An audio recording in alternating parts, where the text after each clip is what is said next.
A opinião dos nossos convidados é de inteira responsabilidade deles e não corresponde necessariamente à linha editorial da Brasil Central. Olá para você que nos acompanha, muito obrigado pelo carinho dessa audiência extraordinária que cresce a cada dia. Muita atenção, já compartilha esse vídeo, porque o tema de hoje, ele é muito polêmico. Eu trago aqui no programa de hoje o autor de um livro que diz que o esquerdismo pode ser uma doença política. E a pergunta do dia é essa, né? O tema do programa. O esquerdismo é um problema para a sociedade? Comigo, dois gigantes especialistas com posições antagônicas. Dr. Leonardo Reis, médico e escritor, é psiquiatra, é oftalmologista e está lançando um livro. Tudo bem? Seja bem-vindo. Muito obrigado, Rafael.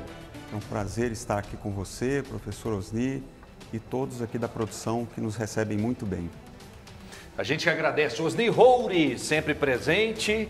Ele é professor, ele é doutor em física. Seja bem-vindo, tudo bem? É um prazer estar com vocês novamente e conhecer o Dr. Leonardo aqui. Será um prazer o debate. Vamos lá, vamos conhecer o Dr. Leonardo Reis, né, que participa pelo programa, e a gente fica muito feliz pela primeira vez, e ele vai falar sobre o seu livro. Me fala um pouco sobre o seu livro e como foi a ideia de lançá-lo. Rafael, eu fiz alguns vídeos, né?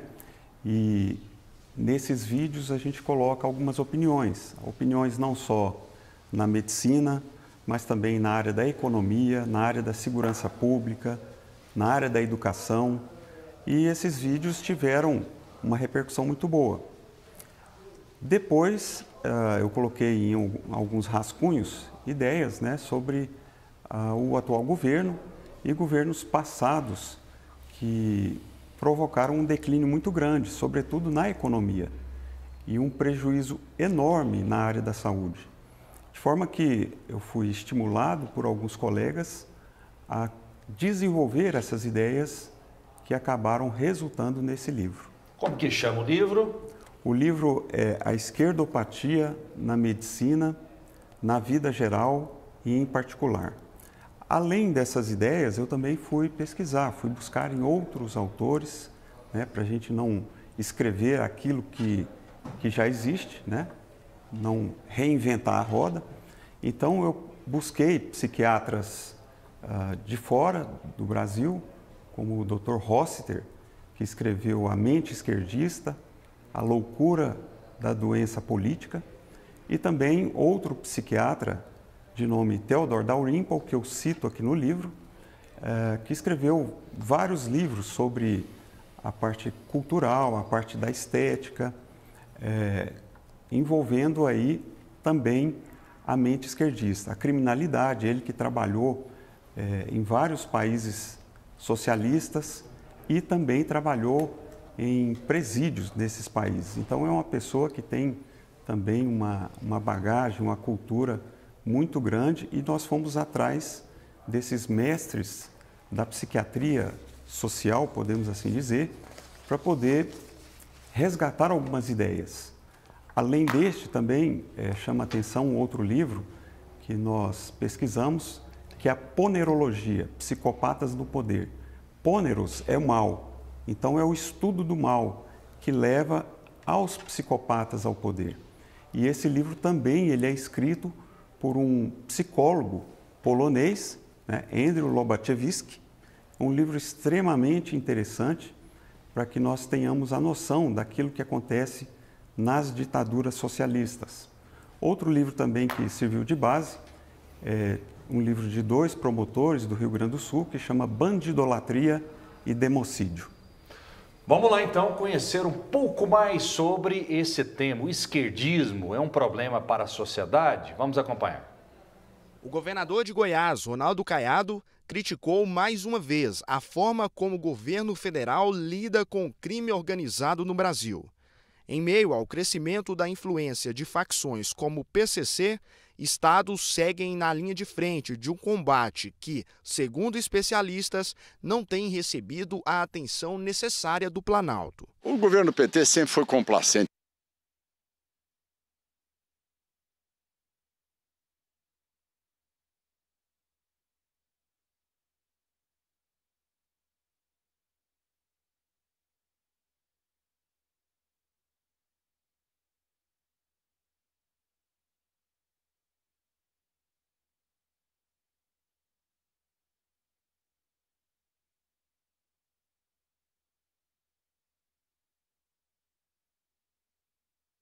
Para alguns, a esquerda traz avanços importantes, defende políticas de inclusão social, direitos trabalhistas, educação e saúde pública mais acessíveis, incentiva a igualdade e busca dar voz a quem historicamente não tem espaço. Para esses grupos, o esquerdismo é uma força que corrige desigualdades e promove justiça social. Por outro lado, críticos apontam que algumas ideias de esquerda podem gerar excessos, gastos públicos altos, impostos maiores e intervenção estatal intensa são alguns dos pontos citados. Há quem veja nessas práticas uma ameaça à liberdade econômica, ao empreendedorismo e à iniciativa privada. Então fica a pergunta: o esquerdismo é um problema para a sociedade? Vamos lá, o doutor Leonardo Reis, ele que é médico e escritor, ele usa um termo polêmico, talvez até pejorativo, esquerdopatia. Patia vem de doença, não é? Vem de um problema. Por quê? O esquerdismo para o senhor é uma doença? Baseado nos trabalhos que nós lemos, principalmente a mente esquerdista, nós verificamos, através deste estudo, que existe um perfil psicológico padrão para os esquerdistas, né? Os esquerdistas, historicamente, aí desde os primeiros comunistas até hoje, a esquerda moderna, a nova esquerda, a esquerda identitária.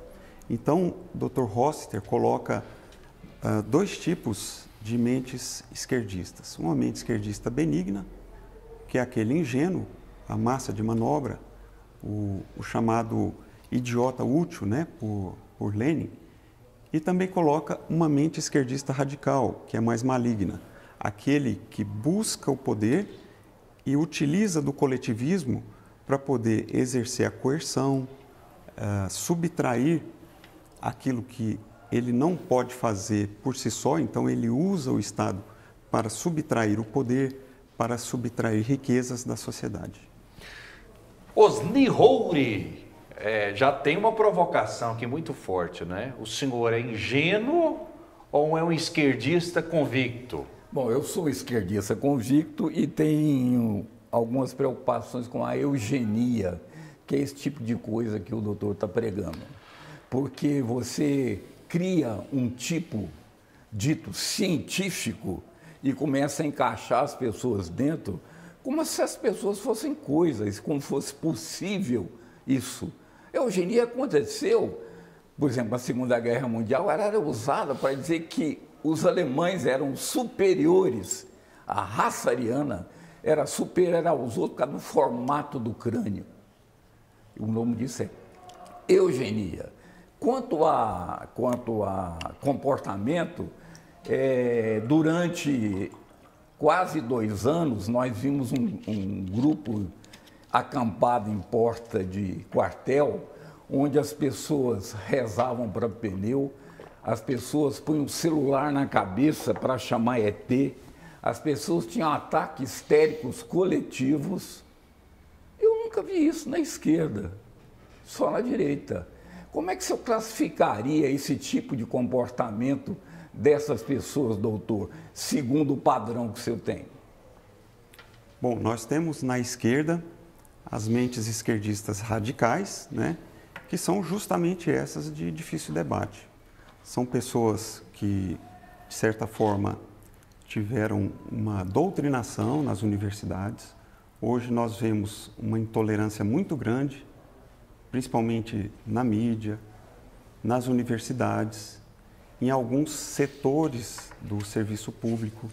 Nós vemos uma intolerância por parte da classe artística, porque é patrocinada, né, para fazer essas manifestações em favor de determinado segmento político. Então, nós temos áreas de difícil argumentação, porque são pessoas que realmente são dogmáticas, pessoas que carregam aí, às vezes, traumas da ditadura militar de 1964 a 1985. São pessoas que são filiadas a partidos de esquerda, onde há uma doutrinação muito forte, e eu pude vivenciar isso há 20 anos na Universidade Federal, né? Eu que sempre fui moderado, conservador, começava a adotar comportamentos de extrema esquerda, não ia em lanchonetes americanas. O senhor? Sim. O senhor já foi esquerdista? Já estive na Venezuela com Hugo Chávez, né? Participei de juventudes progressistas. Então, temos aí lugar de fala para poder fazer esse resgate histórico, né? Não é uma coisa assim. E no livro conto um pouco dessas histórias na Venezuela, na Universidade da Califórnia, Berkeley, e vários outros ambientes que a gente militava na época em que acreditávamos, porque não tinha um contraponto. Não existia dentro da universidade, assim como não existe hoje, e quem ousa fazer pode ser inclusive assassinado, infelizmente, não existe um contraponto. Há uma hegemonia cultural da mente progressista, da mente woke, da esquerda identitária, que não permite que outras vozes possam se manifestar, sob pena de agressões. Vimos aí na Universidade Federal do Paraná também uma agressão contra um advogado que foi lá palestrar. Não deixaram o advogado nem adentrar ao recinto da Universidade do Paraná. Então, existe uma doutrinação de muito ódio a quem pensa diferente. E um cancelamento geral na imprensa, na classe artística. Então, como se os progressistas fossem os únicos que tivessem qualidades morais para defender questões como a igualdade social, a defesa dos povos originários, o combate ao preconceito. Ora, não existe partido político, não existe segmento que é a favor do preconceito, que é a favor da destruição do meio ambiente. Não existe nenhum partido político que vá fazer defesas de desigualdade social, defender pobreza. Pelo contrário, a economia livre, a liberdade, ela promove o empreendedorismo, que é a única forma de você gerar riqueza para uma nação. Então, nós defendemos não uma questão de direita, nós defendemos a liberdade do indivíduo, uma democracia cristã que possa promover a caridade, que possa promover o crescimento econômico e, principalmente, o combate à criminalidade, que é uma coisa, nós vimos aqui um vídeo, né, sobre a questão da criminalidade, é uma questão hoje defendida, né, pela esquerda doutor, progressista. Eu podia lhe interromper e fazer uma pergunta? O senhor me falou uma palavra muito interessante, que é dogmatismo, como se isso fosse um privilégio da esquerda. As coisas que nós temos visto no Congresso Nacional e aquilo que a direita tem feito no Congresso Nacional, eu acho que são coisas dogmáticas, como você tentar aprovar o PEC da bandidagem. Como, por exemplo, um dos ídolos da direita é Donald Trump, que é um cara que é acusado de pedofilia. Ou Netanyahu, que é um genocida, que está fazendo uma guerra de extermínio de uma nação, matando mulheres e crianças. Eu acho isso é dogmatismo, e é um dogmatismo da direita. Então eu acho que o dogmatismo não é um privilégio da esquerda, é um privilégio de todos aqueles que não conseguem pensar o ser humano como um outro, que para ele o ser humano é um não eu, ele olha para a pessoa, essa pessoa não existe, então eu não preciso me preocupar com ela. Isso que para mim que é o dogmatismo. E as coisas que o senhor coloca como se isso fosse um privilégio da esquerda, é uma posição dogmática. Bom, nesse caso aqui, nós temos um exemplo bastante típico da esquerda, que é patologizar o seu oponente. Primeiro, a esquerda identitária, ela divide a sociedade. Ela cria essa divisão desde Gramsci, né? Nós precisamos dividir para conquistar.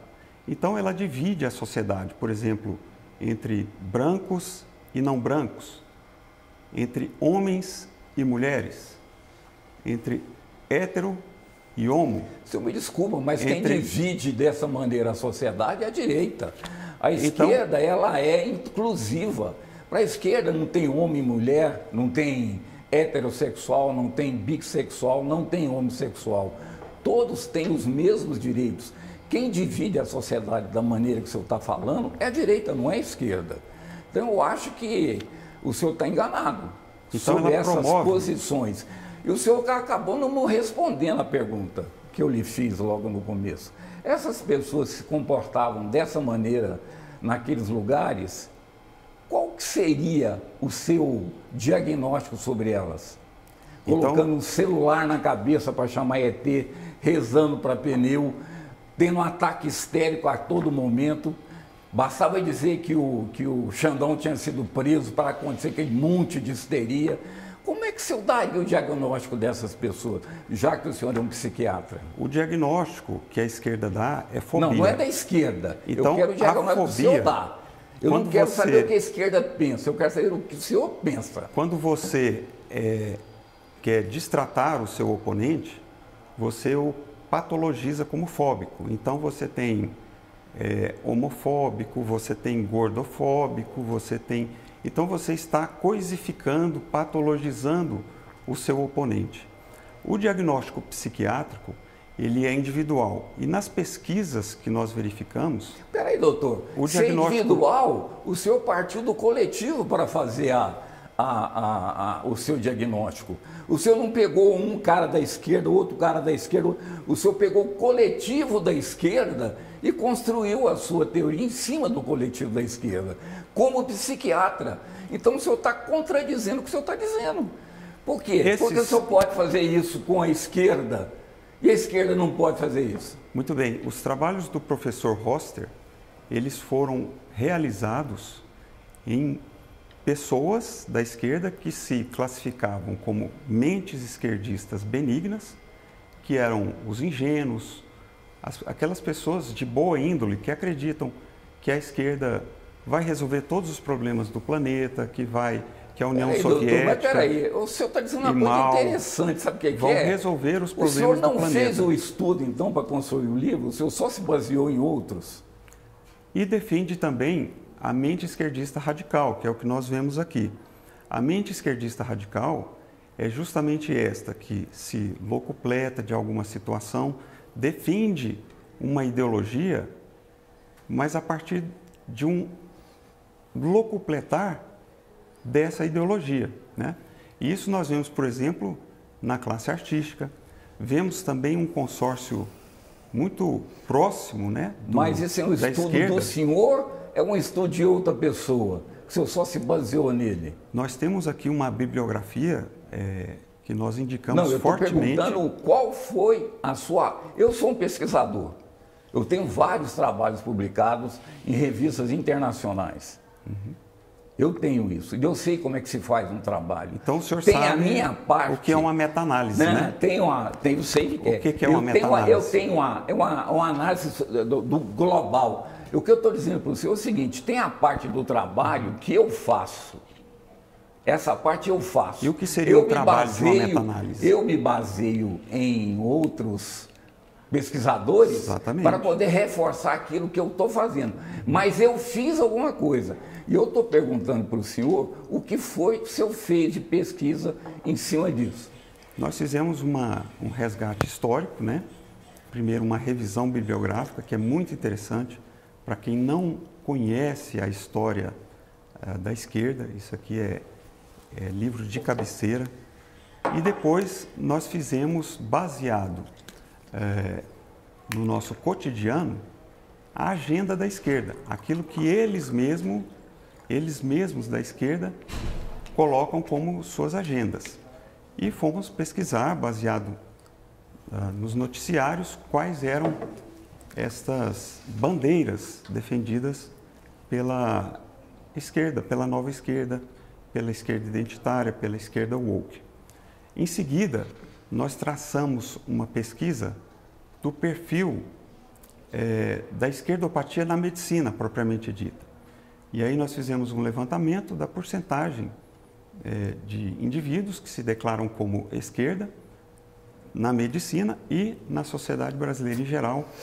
Pegamos uma pesquisa Data Senado, que mostra o quanto, né, quantos indivíduos, percentualmente, se declaram como esquerda. Isso aí deu um número mais ou menos de 15% na sociedade brasileira. E, finalmente, nós fazemos uma revisão bibliográfica de autores conservadores, como já citamos aqui Theodore Dalrymple, Roger Scruton e alguns outros clássicos, né, da economia, como Milton Friedman, Friedrich Hayek, Murray Rothbard e outros que são extremamente importantes.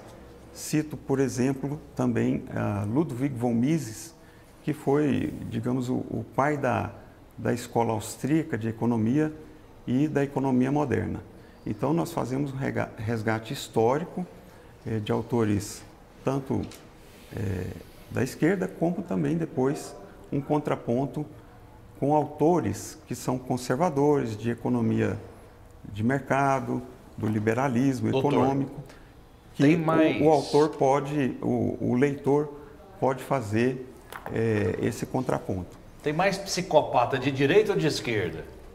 Tem psicopata de esquerda, tem psicopata de direita também.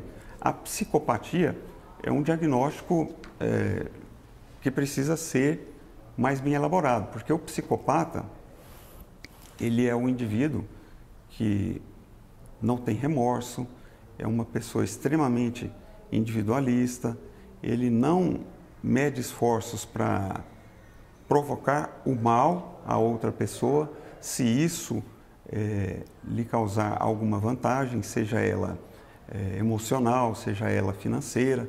Então, na sociedade, o psicopata ele permeia todos os segmentos. Doutor, deixa eu fazer uma pergunta aqui. Eu vou me colocar como paciente. Eu sou cristão praticante, sou membro da Primeira Igreja Batista de Goiânia, fui professor da Escola Dominical durante mais de 40 anos, ou seja, conheço profundamente a Palavra de Deus, tanto o Velho como o Novo Testamento, apesar de preferir o Novo Testamento. Eu sou uma pessoa preocupada com direitos humanos, eu sou uma pessoa preocupada com pleno emprego, eu sou uma pessoa preocupada com justiça social, eu sou uma pessoa preocupada com distribuição de renda e eu sou de esquerda. Como é que você me classifica? Eu sou um psicopata ou eu tenho uma psicopatia de esquerda? Não, eu não posso fazer esse diagnóstico, mas pelo que o senhor colocou, e aí entra a contradição da esquerda, né? Porque a esquerda ela promove a destruição dos valores cristãos e ocidentais. Este é uma das agendas da esquerda woke, né? A esquerda woke, ela é a favor do uso de drogas, ela é a favor. O senhor me desculpa, mas isso aí que o senhor está colocando, isso aí é um estereótipo que foi criado sobre a esquerda. As pessoas de esquerda que eu conheço são, na maioria, bem casados, são maioria de famílias bem estruturadas, são a maioria que cria os filhos com cuidado, são pessoas que estão preocupadas não só com eles, mas com os outros ao redor. O senhor me desculpa, mas usar um estereótipo desse, sem nenhuma comprovação científica que a esquerda promove isso, é um absurdo. Vamos lá então, o senhor me dá um gancho para a gente entrar em mais uma polêmica. O marxismo, em geral, critica a religião, classificando como ópio do povo. Afinal, é possível ser marxista e cristão? Vamos acompanhar. Ser marxista e ser cristão são duas coisas mutuamente exclusivas. O marxismo é uma ideologia que está carregada de pressupostos anticristãos. As pessoas se dizem cristãs e socialistas ou não entenderam o que é a versão integral do cristianismo ou não entenderam o que é a versão integral do socialismo. Porque não há a menor compatibilidade. Ou você é um cristão, ou você é um marxista. As duas coisas juntas, impossível. E nós repudiamos completamente essa associação. Não dá para juntar, é água e óleo. Então o que nós temos aí não é nem tanto a ideia da distribuição de renda, mas muito mais a imposição de uma agenda cultural sobre o todo da sociedade. E aquelas pessoas que se levantarem, que fizerem isso, devem ser esmagadas. Ir contra o marxismo se transforma num criminoso social em vários contextos. Hoje nós estamos assistindo o chamado marxismo cultural, que tem como propósito minar, destruir os valores cristãos, desconstruir os parâmetros da família. O esquerdista, ele é induzido, ele é levado a ver o inimigo como nada, não como um ser humano. E muitos até perguntam se é possível um cristão, por exemplo, ser de esquerda, se é possível um cristão ser marxista.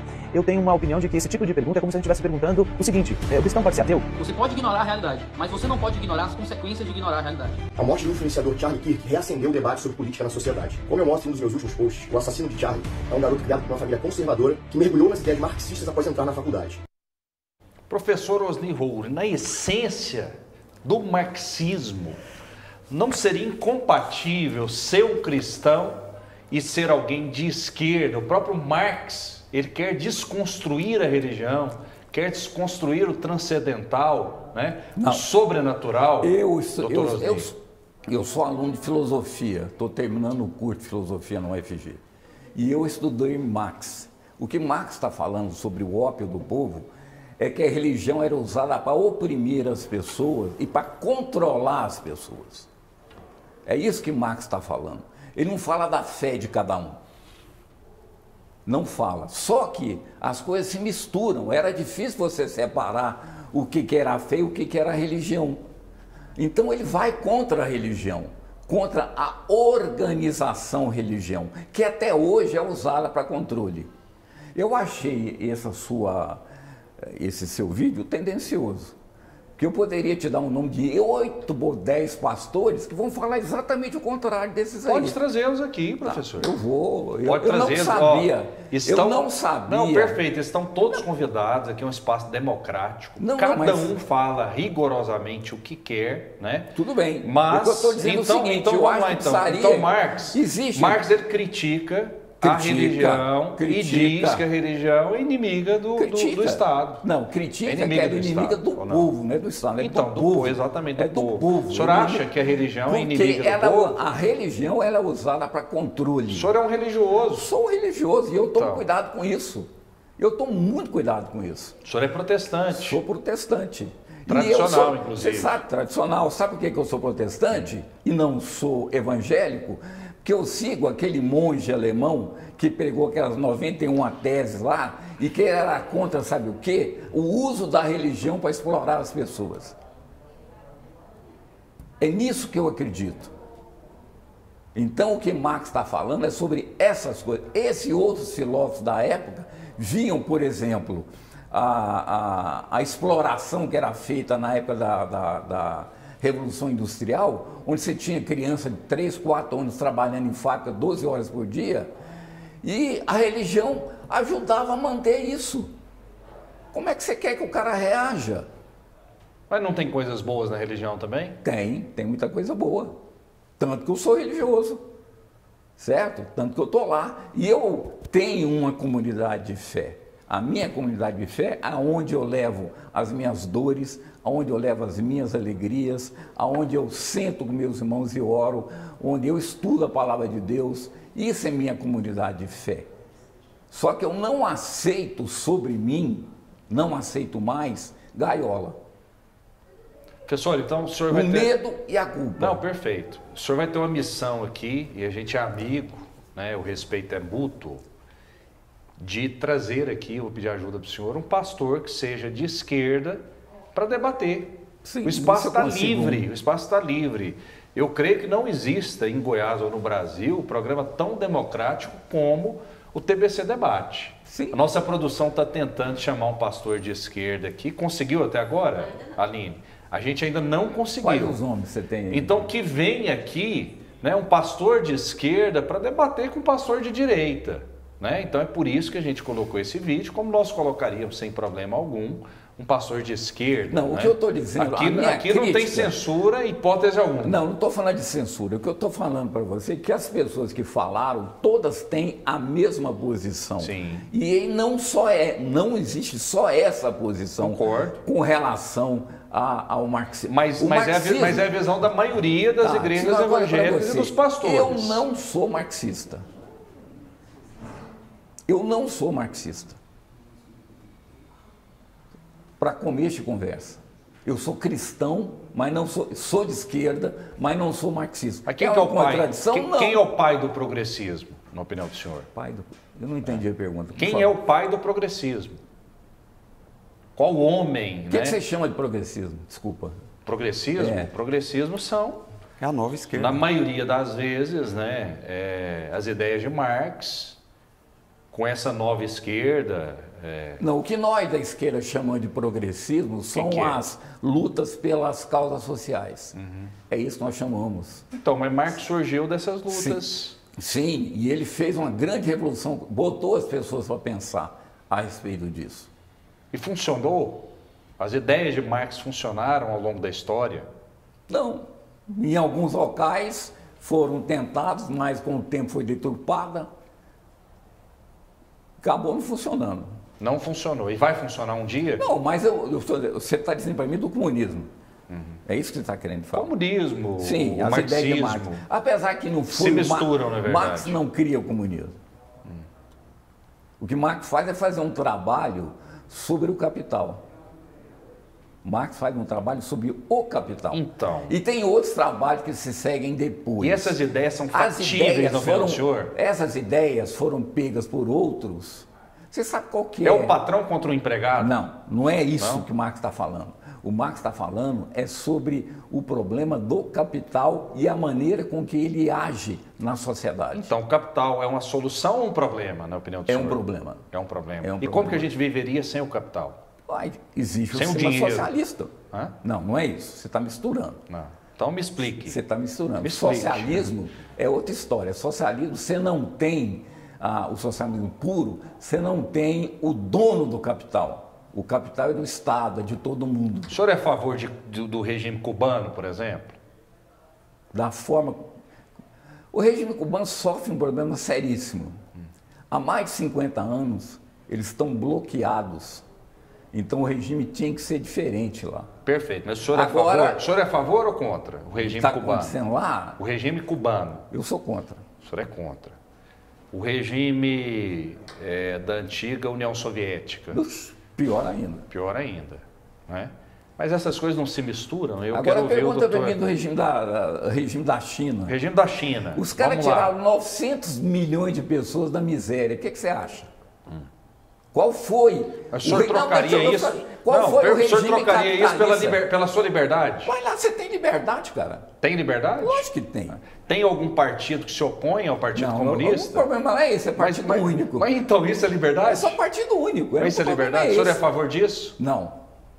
O senhor é a favor? Partido único não, mas eles têm os motivos. Não, mas o senhor pediu para eu perguntar, então o senhor é a favor ou é contra? O que? O regime chinês. Do jeito que eles estão fazendo, eu sou a favor. E vou te fazer uma pergunta. Mesmo sem contraditório. Deixa eu te fazer uma pergunta. Por exemplo, um debate desse aconteceria na China.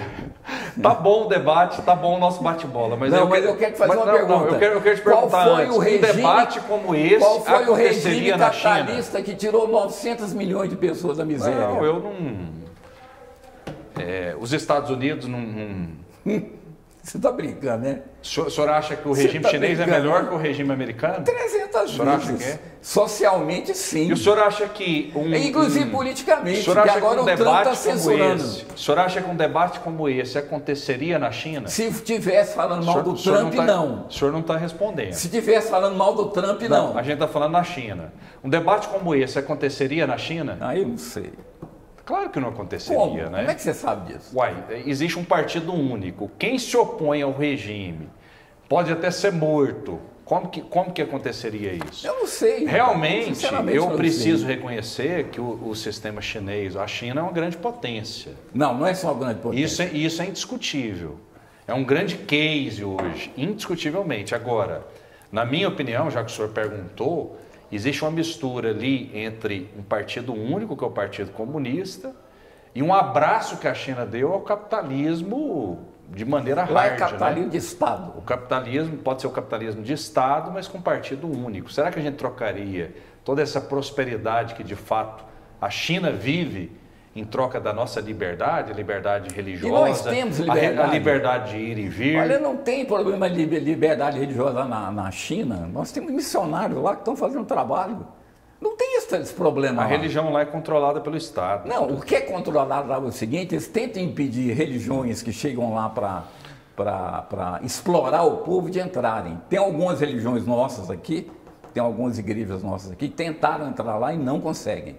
porque eles não deixam. Depois o senhor lê o livro Um Homem do Céu, que o autor é um chinês, que ele vai falar tudo a respeito da religião na China. Chama Um Homem do Céu. Depois o senhor pesquisa, quem está em casa pesquisa também. Mas vamos lá, passar a bola para o doutor Leonardo Reis. Fique à vontade.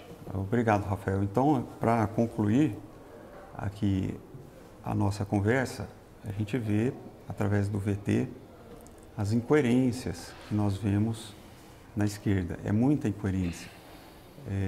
Parte da esquerda defendendo o terrorismo do Hamas, em desfavor de uma cultura judaico-cristã. Parte da cultura woke que defende o islamismo. Se estivessem lá, provavelmente estariam todos enforcados. Parte dessa esquerda que, se estivesse lá na China, que é um capitalismo de compadrio, né? Assim como na Rússia, que é um capitalismo de oligarcas, doutor, amigos do Putin. Responde uma pergunta. Só um minutinho, eu ouvi o senhor durante alguns minutos. Tá, desculpe. Se esses esquerdistas woke, identitários, estivessem lá fazendo esse tipo de debate, estariam cerceados na sua liberdade. Então, são ditaduras hoje de capitalismo de compadrio. Um capitalismo que foi entregue a alguns amigos do regime. Algo que a gente está vendo aqui na América Latina, né, acontecer muito próximo, muito próximo. Então, esse cerceamento de liberdade, depois ele caminha para um cerceamento econômico e, finalmente, para atraso e miséria, como é o que está acontecendo na Venezuela, como acontece em Cuba há vários anos. E para onde esse pessoal vai? Para onde é a saída, né, para as pessoas poderem sobreviver? Todos vão para a Europa ou para a América do Norte, que é onde há a possibilidade do indivíduo crescer, do indivíduo ter liberdade econômica, dele poder trabalhar e ganhar o seu sustento. Esses outros países não permitem esse tipo de liberdade. Então, é isso que nós precisamos construir aqui na nossa cultura. Uma cultura de liberdade, uma cultura de democracia e, principalmente, o que o governador Ronaldo Caiado faz, que é o combate à criminalidade. Não há consórcio com o crime, ao contrário de outros governos mais progressistas, entre aspas. A gente está caminhando para o final. Deixa eu só fazer uma pergunta. Doutor, tem liberdade religiosa em Israel?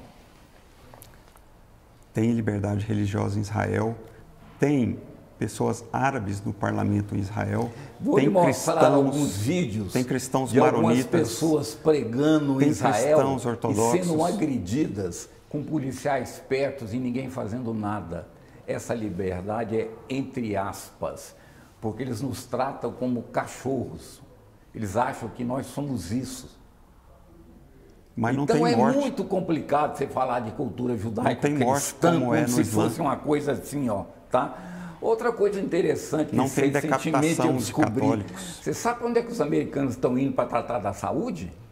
Não é para Cuba. Ah, é para Cuba. Não é para Cuba. É para Cuba. Sabe por quê? Porque se depender dos Estados Unidos, eles morrem de fome, morrem na porta do hospital.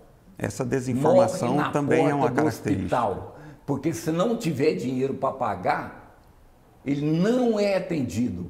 Tem vídeo de gente sendo retirado de dentro porque acabou o dinheiro do plano e colocado na rua. Esse é o país das maravilhas. Um país agora onde o jornalista, para publicar certas coisas lá no Pentágono, ele tem que passar por uma censura. Onde senadores foram presos por criticarem a política de imigração americana. Esse é o país da liberdade. Esse é o país das maravilhas que nós estamos vendo. Que fica, se eu lhe fizesse essa pergunta, quantos países a China invadiu nos últimos 100 anos? Olha, a China é um império que está invadindo inclusive o Brasil. Quantos países o americano invadiu nos últimos 100 anos? Não dá para contar no dedo. Aí você vê muitas, tudo em cima do quê? Vamos restaurar a democracia. Mas engraçado, a maioria dos países invadidos, ou tinha um petróleo, ou tinha alguma coisa que eles queriam lá de minério. Caso contrário, pode se matar. É engraçado esse país, que vocês defendem como a 7ª maravilha do mundo. É um país de gente medíocre.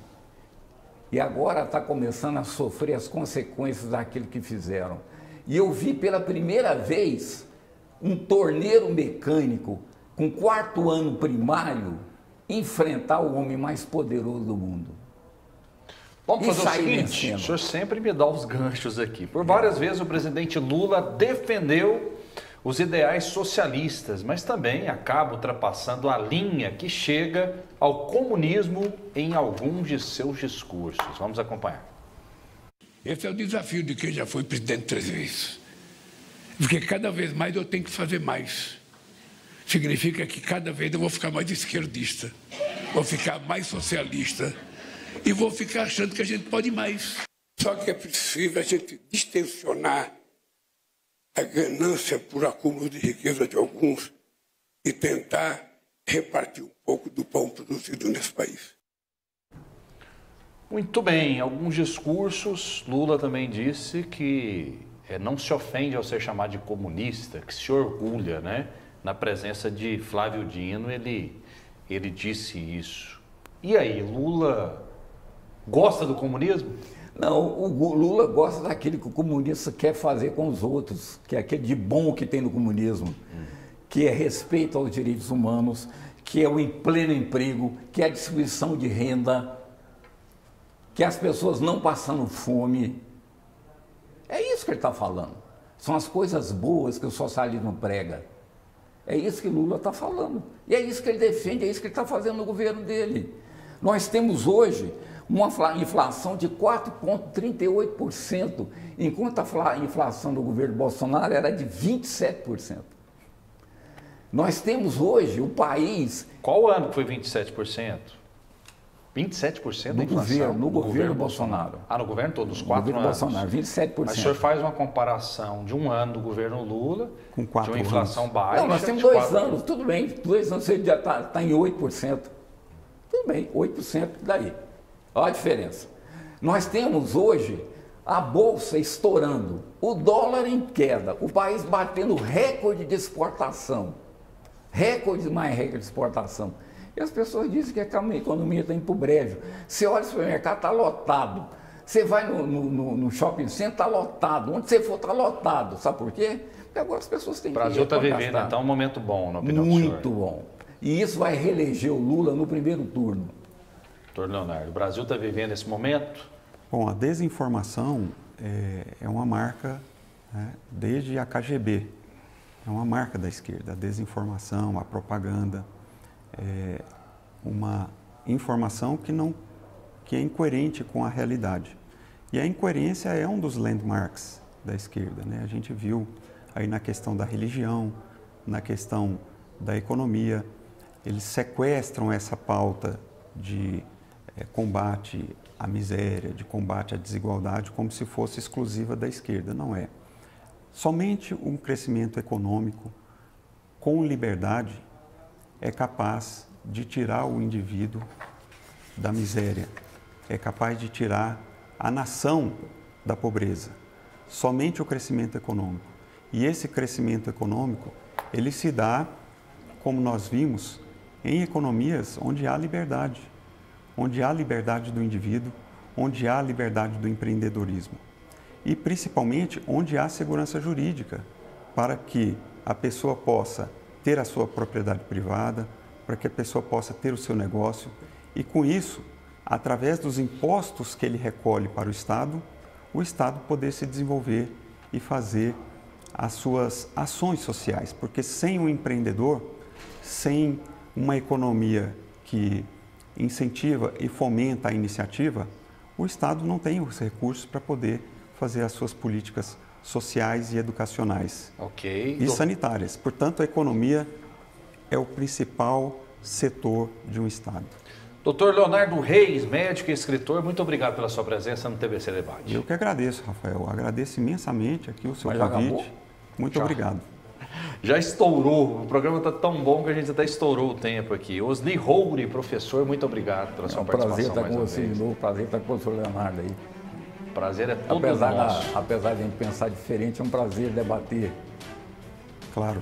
No TBC Debate, brigam as ideias e não as pessoas, esse é o nosso lema, né? Não são as pessoas que entram em confronto, mas as ideias. Muito obrigado, fiquem com Deus e até a próxima.